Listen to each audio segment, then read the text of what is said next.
Hi everyone, welcome back to my YouTube channel Rekha Prakash ಮನೆ ಊಟ.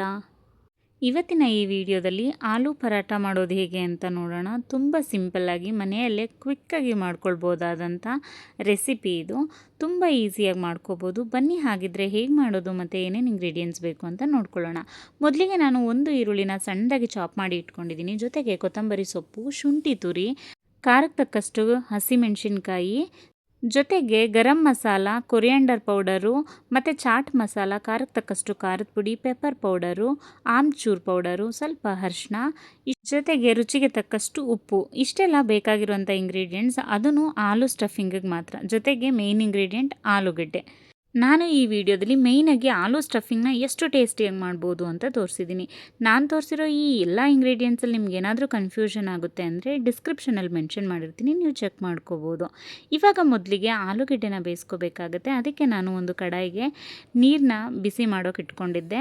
ಬಿಸಿ ಆದ ನಂತರ ಕಟ್ ಮಾಡಿರೋವಂಥ ಆಲೂಗಡ್ಡೆನ ಹಾಕೋತಾ ಇದ್ದೀನಿ. ನಿಮಗೆ ಬೇಕಾದರೆ ನೀವು ಉಂಡೆ ಆಲೂಗಡ್ಡೆನೂ ಹಾಕೋಬೋದು, ಬಟ್ ನನಗದು ಕಂಫರ್ಟಬಲ್ ಇಲ್ಲ ಅಂದ್ಬಿಟ್ಟು ನಾನು ಸಣ್ಣದಾಗಿ ಕಟ್ ಮಾಡ್ಕೊಂಡು ಹಾಕೋತೀನಿ. ಬೇಗನೂ ಬೇಯುತ್ತೆ ಅನ್ನೋದು ಒಂದು ಪರ್ಪಸ್ಗೆ ಅಷ್ಟೇ.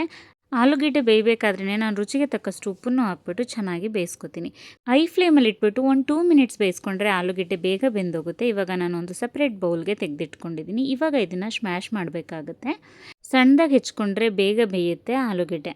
ಇವಾಗ ಇದನ್ನು ಒಂದು ಸ್ಮ್ಯಾಶರ್ ತೊಗೊಂಡು ನೀಟಾಗಿ ಸ್ಮ್ಯಾಶ್ ಮಾಡ್ಕೊತಾ ಇದ್ದೀನಿ. ತುಂಬ ನೈಸಾಗಿ ಸ್ಮ್ಯಾಶ್ ಮಾಡ್ಕೋಬೇಕಾಗುತ್ತೆ ಆಲೂ ಪರಾಟ ಮಾಡಬೇಕಾದ್ರೆ. ನಾನಿಲ್ಲಿ ಚಪಾತಿಗೆ ಹೇಗೆ ಕಲಿಸ್ಕೋಬೇಕು ಅದನ್ನೆಲ್ಲ ನಾನೇನೂ ತೋರಿಸಿಲ್ಲ, ಬಿಕಾಸ್ ಎಲ್ರಿಗೂ ಗೊತ್ತಿರುತ್ತೆ ಚಪಾತಿ ಡೋ ಹೇಗೆ ರೆಡಿ ಮಾಡ್ಕೊಳ್ಳೋದು ಅಂತ. Same as it is ready ಮಾಡ್ಕೋತೀನಿ ನಾನು.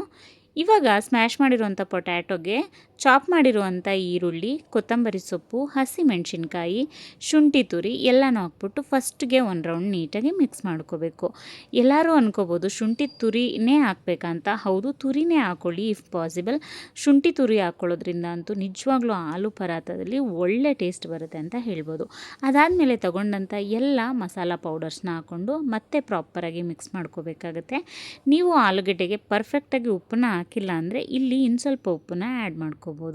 ಅದಾದಮೇಲೆ ನೋಡಿ ಈ ಥರ ನೀಟಾಗಿ ಮಿಕ್ಸ್ ಮಾಡ್ಕೊಂಡಿರುವಂಥ ಆಲೂ ಸ್ಟಫಿಂಗ್ನ ಒಂದೊಂದೇ ಉಂಡುಂಡೆ ಮಾಡಿ ಇಟ್ಕೋತೀನಿ. ನಾನೊಂದು 4 ಉಂಡೆ ಮಾಡಿ ಎತ್ತಿಟ್ಕೊಂಡಿದ್ದೀನಿ ಸೈಡಿಗೆ. ಅದಾದಮೇಲೆ ಇವಾಗ ಚಪಾತಿನ ಲಟ್ಟಿಸ್ಕೋಬೇಕಾಗತ್ತೆ.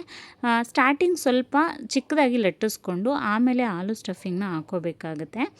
ಆಲೂ ಪಲ್ಯನ ಹಾಕ್ಕೊಂಡು ನೀಟಾಗಿ ಚಪಾತಿನ ನೀಟಾಗಿ ಕವರ್ ಮಾಡ್ಕೊಂಬಿಟ್ಟು ಸಾಫ್ಟಾಗಿ ಒತ್ಕೊಳ್ಬೇಕಾಗತ್ತೆ. ತುಂಬ ಪ್ರೆಸ್ ಮಾಡಿ ಒತ್ಕೊಳ್ಳೋಕೆ ಹೋಗಬೇಡಿ, ಕಿತ್ತೋಗೋ ಚಾನ್ಸಸ್ ಇರುತ್ತೆ ಪರಾಟಾಸು. ಅದಕ್ಕೋಸ್ಕರ ನೀಟಾಗಿ ಸ್ವಲ್ಪ ಸ್ಮೂತಾಗಿ ಒತ್ಕೊಳ್ಳಿ. ರೌಂಡ್ ಶೇಪಲ್ಲೇ ಒತ್ಕೋಬೇಕಂತೇನಿಲ್ಲ. ಸಮ್ಟೈಮ್ಸ್ ಶೇಪ್ಲೆಸ್ ಆಗುತ್ತೆ, ದಟ್ಸ್ ಓಕೆ, ಬಟ್ ಚೆನ್ನಾಗಿ ಬರುತ್ತೆ. ಟೇಸ್ಟ್ ವೈಸ್ ಅಂತೂ ನಿಜವಾಗ್ಲೂ ಚೆನ್ನಾಗಿರುತ್ತೆ. ಎಸ್ಪೆಷಲಿ ಆಲೂ ಪರಾಟಗೆ ಶುಂಠಿ ತುರಿ ಮತ್ತು ಆಮ್ಚೂರ್ ಪೌಡರ್ ಬರುತ್ತಲ್ವ, ಅದನ್ನು ಹಾಕೋದ್ರಿಂದ ಅಂತೂ ಸ್ಪೆಷಲ್ ಟೇಸ್ಟ್ ಬರುತ್ತೆ. ಅದನ್ನು ಮಾತ್ರ ಮಿಸ್ ಮಾಡದೆ ಹಾಕಿ ಅಂತ ಹೇಳ್ತೀನಿ. ಇವಾಗ ಒತ್ತಿರುವಂಥ ಪರಾಟನ ನಾನು ತವಾ ಮೇಲೆ ಹಾಕ್ಬಿಟ್ಟು ನೀಟಾಗಿ 2 ಸೈಡು ಬೇಯಿಸ್ಕೊತೀನಿ. ಬೇಯಿಸ್ಕೋಬೇಕಾದ್ರೆ ನೀವು ತುಪ್ಪ, ಬೆಣ್ಣೆ, ಎಣ್ಣೆ ಏನಾದರೂ ಹಾಕ್ಕೊಂಡು ಬೇಯಿಸ್ಕೋಬೋದು. ನಾನಿಲ್ಲಿ ಎಣ್ಣೆ ಹಾಕ್ಕೊಂಡು ಬೇಯಿಸ್ಕೊತಾ ಇದ್ದೆ. ಅದಾದಮೇಲೆ ಲಾಸ್ಟಿಗೆ ಬೆಣ್ಣೆನೂ ಹಾಕ್ಕೊಂಡೆ. ತುಂಬ ಟೇಸ್ಟಿಯಾಗಿ ಬರುತ್ತೆ. 2 ಸೈಡು ನೀಟಾಗಿ ಮೀಡಿಯಮ್ ಫ್ಲೇಮಲ್ಲಿ ಇಟ್ಬಿಟ್ಟು ಚೆನ್ನಾಗಿ ಬೇಯಿಸ್ಕೊಳ್ಳಿ. ಹೈ ಫ್ಲೇಮಲ್ಲಿ ಇಡಬೇಡಿ. ಯಾಕೆ ಅಂದರೆ ನಾವಿದ್ರ ಸ್ವಲ್ಪ ಗಟ್ಟಿ ಇರುತ್ತೆ ಅಲ್ವಾ, ಅಂದರೆ ಥಿಕ್ನೆಸ್ ಜಾಸ್ತಿ ಇರುತ್ತೆ ಪರಾತದು. ಅದಕ್ಕೆ ಅದು ನೀಟಾಗಿ ಬೇಯಬೇಕಾದ್ರೆ ಮೀಡಿಯಮ್ ಫ್ಲೇಮಲ್ಲಿ ಇಟ್ಬಿಟ್ಟು ವಿತ್ ಪೇಷನ್ಸ್ ತುಂಬ ಚೆನ್ನಾಗಿ ಬೇಯಿಸ್ಕೋಬೇಕಾಗುತ್ತೆ 2 ಸೈಡು. ಇವಾಗ ಇಲ್ಲಿ ಬೇಯಿಸ್ಕೊಂಡಾಗಿದೆ ಆಲೂ ಪರಾಟನ ಪರ್ಫೆಕ್ಟಾಗಿ ಸೂಪರ್ ಟೇಸ್ಟಿಯಾಗಿ ರೆಡಿಯಾಗಿದೆ. ಆಲೂ ಪರಾಟಾಗೆ ಯಾವಾಗ್ಲೂ ಸೈಡ್ ಡಿಶ್ ಅಂದರೆ ಉಪ್ಪಿನಕಾಯಿ ಮತ್ತು ಮಸಾಲ ಮೊಸರು, ಎರಡರಲ್ಲಿ ಯಾವುದಾದ್ರೂ ತಿನ್ಬೋದು ಅಥವಾ ಎರಡೂ ತಿನ್ಬೋದು. ನಾನಿಲ್ಲಿ ಮಸಾಲ ಮೊಸರು ಮಾಡಿದ್ದೆ. ಅದು ನಿಮಗೆ ರೆಸಿಪಿ ಬೇಕಂದರೆ ಅಟ್ಲೀಸ್ಟ್ ನಾನು ಯಾವುದಾದ್ರೂ ಶಾರ್ಟ್ಸಲ್ಲಾದರೂ ಹಾಕೋಕ್ಕೆ ಟ್ರೈ ಮಾಡ್ತೀನಿ. ಇಲ್ಲಿ ನಾನು ವೀಡಿಯೋ ಮಾಡಿದ್ದೆ, ಬಟ್ ಮಿಸ್ ಆಗಿಬಿಟ್ಟಿದೆ. ನೀವೇ ನೋಡ್ತಿದ್ದೀರಲ್ಲ ಪರಾಟದು ಲೇಯರ್ ಎಷ್ಟು ಪರ್ಫೆಕ್ಟಾಗಿ ಬಂದಿದೆ ಅಂತ. ಟೇಸ್ಟ್ ವೈಸು ಅಷ್ಟೇ ಅಮೇಝಿಂಗ್ ಆಗಿತ್ತು. ನಿಜವಾಗ್ಲೂ ತಿಂದರೆ ಈ ಥರ ಪರಾಟ ತಿನ್ನಬೇಕು ಅನ್ನೋಷ್ಟು ಟೇಸ್ಟಿಯಾಗಿತ್ತು. ಇದಾಗಿತ್ತು ಇವತ್ತಿನ ಸ್ಪೆಷಲ್ ರೆಸಿಪಿ. ಯಾರೆಲ್ಲ ನನ್ನ ಚಾನಲ್ನ ಇನ್ನೂ ಸಬ್ಸ್ಕ್ರೈಬ್ ಮಾಡ್ಕೊಳ್ದಲ್ಲೇ ನೋಡ್ತಾ ಇದ್ದೀರಾ, ಪ್ಲೀಸ್ ಒಂದು ಸಬ್ಸ್ಕ್ರೈಬ್ ಮಾಡ್ಕೊಂಡು ನೋಡಿ. ಹಾಗೆ ಈ ವಿಡಿಯೋ ನಿಮ್ಗೆ ಇಷ್ಟ ಆಗಿದ್ರೆ ದಯವಿಟ್ಟು ಲೈಕ್ ಮಾಡಿ, ಶೇರ್ ಮಾಡಿ, ಹಾಗೆ ಕಾಮೆಂಟ್ ಮಾಡಿ. ರೆಸಿಪಿನ ನೀವು ಒಂದ್ಸಲ ಟ್ರೈ ಮಾಡಿ, ಖಂಡಿತ ನಿಮಗೂ ಇಷ್ಟ ಆಗುತ್ತೆ. Thank you so much for all the love and support.